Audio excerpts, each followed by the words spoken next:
한자박사 부수편 제4권을 공부를 하겠습니다. 4권에 나와는 고사성어는 부전자전입니다.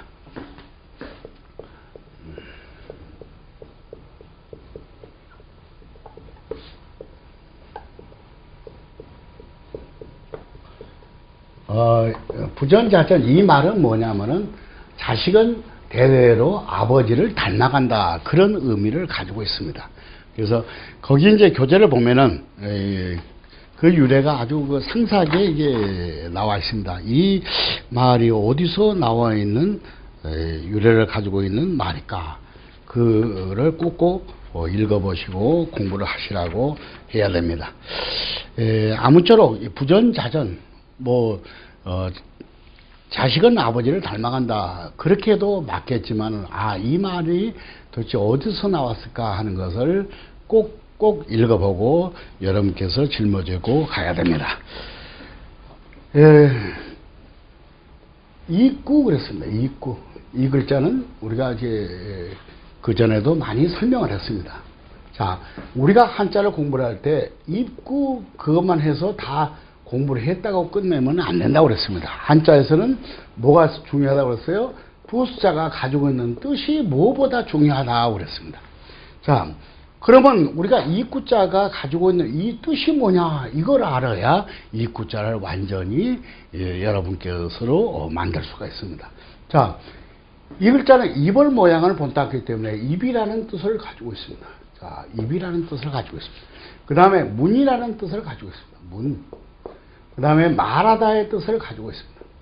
그 다음에 사람, 이런 의미를 가지고 있습니다.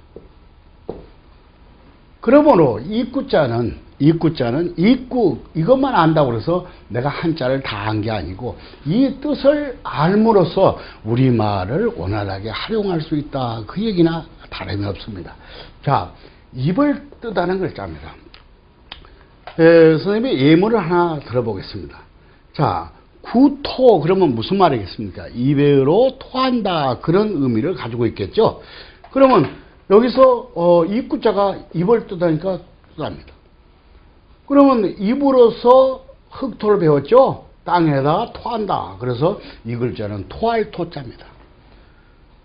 입구 그랬습니다. 문이다. 그러면 우리가 들어가는 문이다 하는 뜻입니다. 입구. 그죠? 여기다 위에다가 날출자를 이렇게 붙이면은 출입구, 그런 의미를 가지고 있겠죠. 이럴 때는 이 글자는 문으로 쓰이는 글자다, 그 얘기입니다. 그럼 말하다, 또 사람, 우리가 예를 들어서 인구 그렇습니다. 인구. 그러면 사람을 뜻하죠. 그 다음에 식구, 밥 먹는 사람, 함께 밥 먹는 사람, 그럼 밥 먹는 입, 이러면 말이 안 되겠죠. 그래서 이 글자는 사람의 뜻을 가지고 있다. 말하다의 뜻을 가지고 있는 건, 이권에서 사람인을 배웠죠. 여기다가 하나 넣고 여기다 입구를 넣죠. 그러니까 사람의 말을 하나로 합쳤다. 그래서 이 글자는 합할 합, 합당할 합, 그런 의미를 가지고 있습니다. 자, 입구는 이 네 가지 뜻 중에서 이 말하다의 뜻으로서 제일 많이 쓰입니다. 그래서 말하다 뜻은 약 70%가 말하다의 뜻으로 쓰인다, 이렇게 알면 되겠습니다.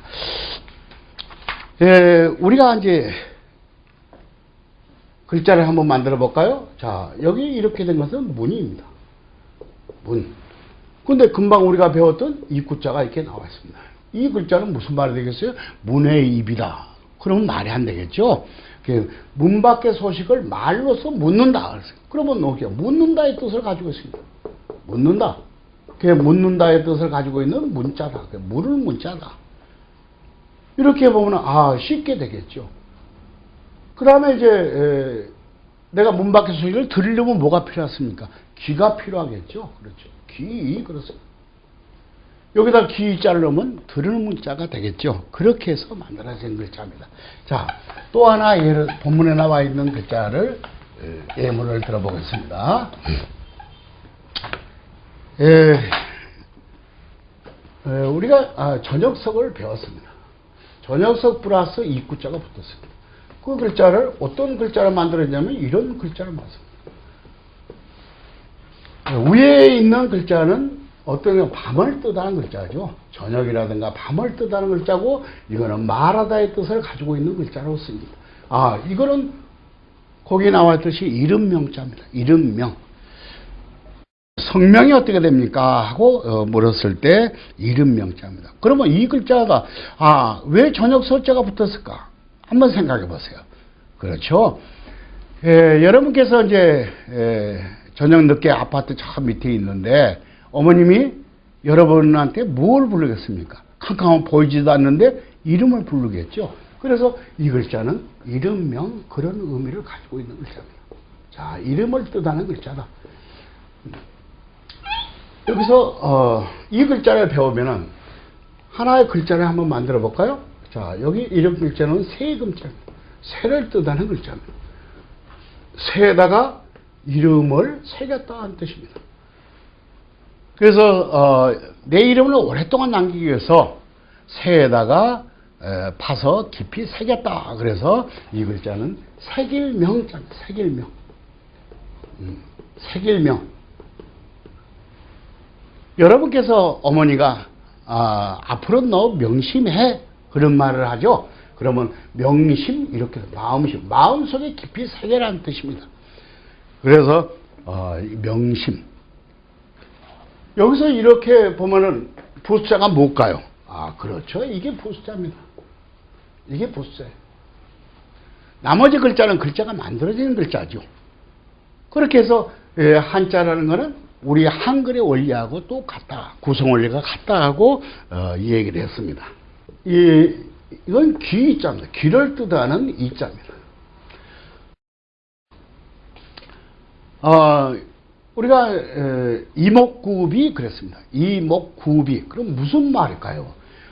이목, 구, 입을 뜻하겠죠? 그 다음에 코비 이렇게 했습니다. 이목구비. 저 친구는 이목구비가 또렷하게 아주 잘생겼구나. 그럼 무슨 얘기입니까? 귀와 눈과 입과 코가 아주 잘생겼다. 그런 의미를 가지고 있는 글자였죠. 그래서 이 귀라는 거는 어떤 역할을 합니까? 듣는다의 역할을 하죠. 그래서 이 글자가 듣는다. 그런 뜻을 가지고 있는 글자입니다. 자, 그러면 귀라든가 듣는다에서는 모두 다 뭐가 들어갑니까? 귀자가 들어간다. 그래서 예문을 하나 들자면은 이렇게 보면은 문문이라 그랬죠. 아까 이게 입구자를 하면은 문문자가 되는데 여기 있는 문자에 귀자가 되면은 들을 문자가 된다. 그 얘기입니다. 자, 이렇게 보면 들을 문자가 된다. 그럼 이 글자에 이 글자고 이 글자하고 그 글자의 차이 때문에 완벽한 다른 뜻의 글자로서 만들어진다. 그런 뜻입니다. 자, 이거는 듣는다, 묻는다 하는 뜻으로서 쓰이는 그런 글자다. 그 다음에 이거는 듣는다 그런 뜻으로 쓰이는다. 그냥 똑같이 문자다 그런 뜻입니다. 우리말에는 그러면 그 뜻이 없습니다. 그렇죠? 그리고 우리는 소리말이기 때문에 그 뜻이 없습니다만은 한자는 뜻글이기 때문에 이거는 묻는다는 뜻이고 이건 듣는다의 뜻으로서 가지고 있습니다. 그러니까 우리말의 어휘는 한자의 뜻으로서 우리말이 만들어진다고 그랬습니다. 그렇기 때문에 이거는 묻는다 그러면 무슨 말이 문자가 뭐가 있어요? 문답이라든가 질문이라든가 문제라든가 그런 의미로서 쓰이겠죠. 자, 듣는다에 똑같이 문자다. 그러면 매일 아침 오는 신문이라든가 소문이라든가 풍문 이럴 때 쓰이는 글자다. 그렇게 하시면 되겠습니다. 그래서 귀자는 어떤 뜻을 가지고 있냐? 귀라는 뜻도 있지만은 이렇게 이목구비 하면 귀를 뜻하겠죠. 그 다음에 듣는다 그런 의미를 가지고 있습니다. 이렇게 보면은 이렇게 되어 있는 글자가 있습니다. 자, 거기에 뭐가 붙었냐면 이렇게 귀자가 이렇게 들어갑니다. 이 글자는 소리성자거든요. 소리성. 소리가 귀로 듣는다 그런 의미를 가지고 있습니다. 그래서 이거는 소리성이다. 부수편 4권에는 이제 귀라든가 입이라든가 또 손의 관계에 대해서 이제 공부를 합니다. 앞으로는 그 손의 관계들, 우리가 한자 중에 손을 뜻하는 글자가 도대체 몇 자가 있느냐, 거기서 차근차근 짚고 나가 봅시다. 여기 이 글자는 귀라고 그랬습니다. 여기에 있는 이렇게 된 글자는 어떤 거냐면, 또, 우, 이렇게 얘기를 합니다. 또. 그 다음에 이게 또라는 뜻이 있는데, 어떨 때 또다라는 쓰냐. 이 글자가 독립자로 썼을 때, 이렇게 자체로 썼을 때는 또라는 뜻을 가지고 있습니다. 그 다음에 이 글자가 어떤 글자가 합쳤을 때는 어떤 뜻이냐. 손을 뜻하는 글자. 손우자입니다. 손우. 우리가 이제, 그 전에 배웠죠? 이거는 이렇게 보면은 이게 손을 뜻하는 글자다. 자, 이 두 자가 합쳐진 글자입니다. 글자가 어떤 글자를 만드냐면 이런 글자를 만든 거예요. 이렇게 합쳐졌기 때문에 이 글자는 손을 뜻하는 글자다. 그렇게 얘기했습니다. 그럼 무슨 얘기입니까? 손으로서 길을 가졌다. 그런 뜻을 가지고 있습니다. 이 글자는 어디서 유래된 글자냐면은 전쟁통에 내가 용가등에 싸워서 적군을 내가 10명이나 무찔렀다. 근데 상관한테 보고를 해야 되는데 그 10명을 다 이렇게 짊어지고 갈 수가 없었습니다. 그래서 거기나 이제 코라든가 길을 잘라가서 내가 몇 명을 사살했다. 몇 명을 적군을 무찔렀다. 그런 의미에서 가지고 있는 글자입니다. 그래서 손으로서 길을 잘 나갔다, 취했다 그래서 이건 취할 취자입니다. 취했다는 것은 가졌다 그런 뜻입니다. 가졌다. 지금도 일본에 가면은 왕릉보다 더 큰 기무등이 있고 코무덤이 있습니다. 그 기무등과 코무덤은 어떤 거냐면은 임진왜란 때 일본 놈들이 우리 백성들의 귀를 잘라가지고 또 코를 잘라가지고 왕릉보다 더 큰 무덤을 이렇게 만들었습니다. 지금도 일본에 가면 그런 왕릉보다 더 큰 기무등과 코무덤이 있습니다. 바로 이 글자는 거기서 유래된 그런 글자입니다. 그래서 이 글자는 취하다, 가졌다 그런 뜻을 가지고 있습니다. 그래서 우리가 취급을 한다든가 또 취재를 한다든가 수치를 한다든가 할 때 쓰이는 그런 글자다. 이렇게 보면은 이 글자가 무슨 글자라는 게 여러분께 잘 아시는 글자입니다. 이거는 손수자죠. 자, 이거는 손을 뜻하는 글자다. 손을 뜻하는 글자다. 그러면 손을 뜻하는 글자가 도대체 몇 개가 있느냐? 이것 역시 손을 뜻하는 글자입니다. 손. 이거는 제방변, 손수변입니다. 변이 뭐라고 그랬어요? 이렇게 손수를 써야 되는데 그 모형이 바뀌어서 어떤 글자의 왼쪽에 쓰는 걸 보고 변이라고 그랬습니다. 그래서 손수변 이런 의미를 가지고 있습니다. 그래서 사람의 손에는 재주가 많다고 그래서 이 글자에서 내려오는 유래가 있습니다. 이 글자가 어떤 글자냐면 제주제자입니다. 제주제. 우리가 수제, 천제, 영제할 때 쓰이는 글자입니다. 이 글자는 바로 여기서 온 글자입니다. 그러면 이렇게 해서 손을 뜻하는 글자인데 거기 뭐가 나냐면 눈목에 나와 있습니다. 눈목. 눈은 무슨 뜻이 있겠어요? 그죠? 눈이라는 뜻이 있고 또 무슨 뜻이 있겠습니까? 그렇죠. 본다의 뜻을 가지고 있다. 그러면 이 눈목은 그런 의미를 가지고 있구나. 우리가 한번 글자를 만들어 볼까요? 이렇게 되어 있습니다. 여기다가 눈목에다가 이렇게 밑에 있는 글자가 뭐죠? 그렇죠. 이건 사람 인자죠. 어진 사람 인자다. 그러니까 사람이 눈으로 본다. 그런 의미입니다. 그래서 이 글자는 어떤 글자입니까? 볼, 견자입니다. 우리가 견본, 견학할 때 쓰이는 글자입니다. 그 다음에 이제 이렇게 되어 있는 글자는, 이렇게 된 글자는 손수를 이렇게 써야 되는데 모형이 좀 약간 바뀌었죠. 그죠? 그래서 이 글자는 어떤 글자냐면 같은 손수자인데 이런 걸 보고 변형 글자라고 합니다. 변형 글자. 모형이 바뀌었다. 변형자라고 합니다. 그래서 이제 손수자인데 모형이 약간 이렇게 구부러져서 이게 변형자다. 하지만 이건 손이다 그런 뜻이겠죠. 여기다 눈목을 한번 해봅시다. 그럼 무슨 얘기입니까? 우리가 햇빛 때문에 앞을 볼 수가 없고 또 멀리 볼 수가 없어서 눈 위에다 이렇게 손을 올려놓고 저 사람이 긴가 아닌가 하고 자세히 보죠. 그래서 바로 그 글자입니다. 그래서 이 글자는 어떤 글자? 눈 위에 손을 올려놓고 아주 자세히 본다. 그래서 이 글자는 볼간자입니다. 볼간 이런 의미를 가지고 있습니다. 그러면 본다의 뜻을 가지고 있는 글자가 뭐가 있겠습니까?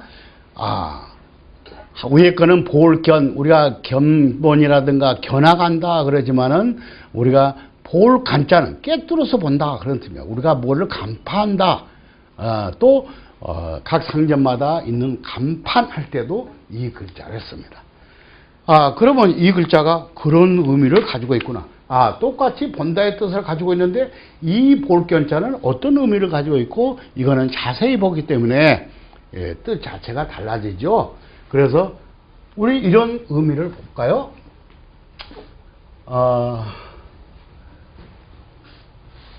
뭐가 있겠습니까? 이렇게 한번 봅시다. 자, 이건 사자성어입니다. 주마간산 이런 의미가 있습니다. 주마간산. 그러면 무슨 말입니까? 이거는 달릴 주자고 이건 말맞자고 매산자고 이렇게 배웠죠? 그러면 달리는 말을 위해서 산을 본다 그런 뜻입니다. 그러니까 달리는 말을 위해서 산을 보기 때문에 무엇을 자세히 못 보겠죠. 산의 어떤 형태만 보이겠죠. 그렇기 때문에 어떤 일을 그냥 슬렁슬렁 하고 넘어갔을 때 야, 너 주마간산처럼 일하니? 하고 비웃습니다. 그래서 이 글자는 주마간산 이런 의미를 가지고 있습니다. 자, 다시 한번 손에 관계된 글자를 더 자세하게 얘기를 해볼까요? 손에 관계된 글자는 이렇게 된 글자는 이것은 왼손을 뜻하는 글자입니다. 왼손. 아까 이렇게 된 것은 오른손을 뜻한다고 그랬죠? 이 두 자가 합쳐진 글자가 어떤 글자가 되냐면 이렇게 해서 만들어진 글자가 이렇게 된 글자입니다. 그러니까 손과 손이 이렇게 맞잡았다 하는 그 뜻입니다. 그래서 이 글자는 버두자가 되겠죠. 버두, 신우할 때, 우정할 때 쓰이는 글자입니다. 그 다음에 이제 또 손을 뜻하는 글자가 이게 손수자가 있다고 그랬죠. 손수, 제방변 이런 뜻을 가지고 있다. 자, 그 다음에 또 무슨 뜻이냐면 이것도 손수, 마디촌 그럽니다.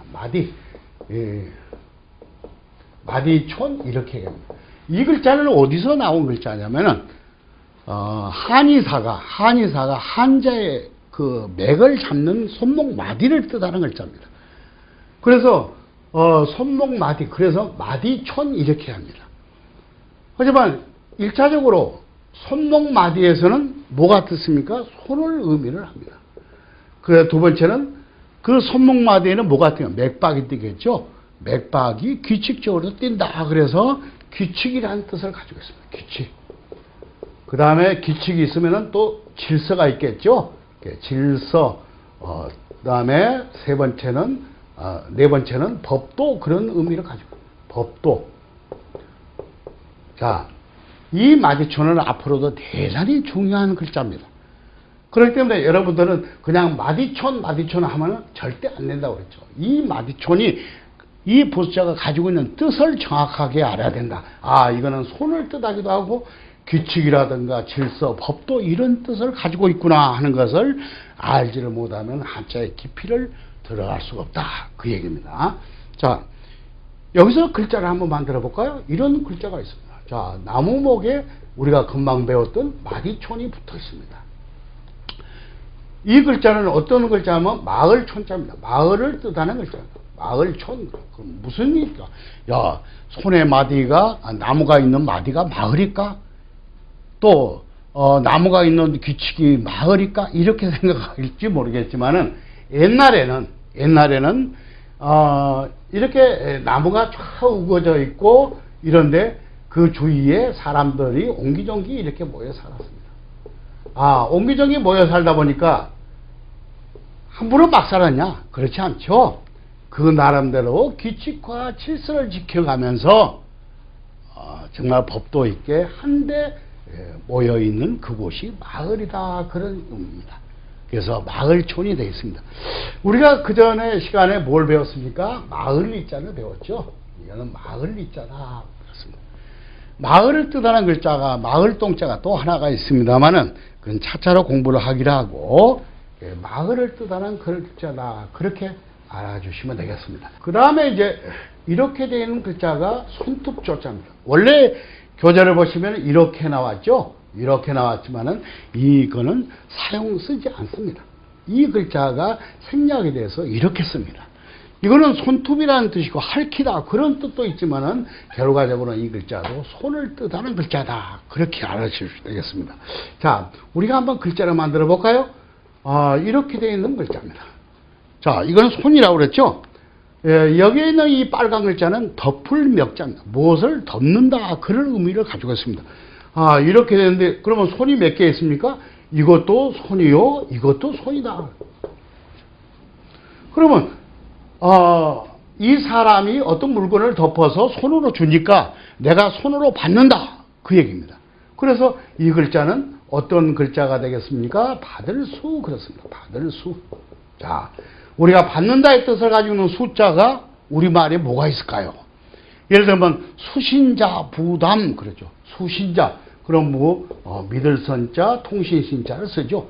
아까 우리가 금방 배웠던 글자를 금방 봅시다. 자, 이거는 취할 치, 가질 치자입니다. 그러면 수치인 그랬을 때는 무슨 말입니까? 그걸 받아서 가질 사람, 그것이 바로 수치인입니다. 수치인. 그죠? 그래서 이 글자가 이제 그런 의미를 가지고 있다. 여기서 손을 뜻하는 글자가 또 하나가 있습니다. 자, 이렇게 되어 있는 글자가 손을 뜻하는 글자입니다. 그래서 이거는 손을 뜻하는 손수하고 같은 글자다 하고 알아주시면 되겠습니다. 자, 여기서 하나 예문을 한번 드려보겠습니다. 자, 이거는 손이라고 그랬습니다. 손이라고 그랬고, 여기 이렇게 된 것은 해초입니다. 그러니까 무슨 얘기겠어요? 손에 해초를 들고 사람들을 다스린다 하는 그런 의미입니다.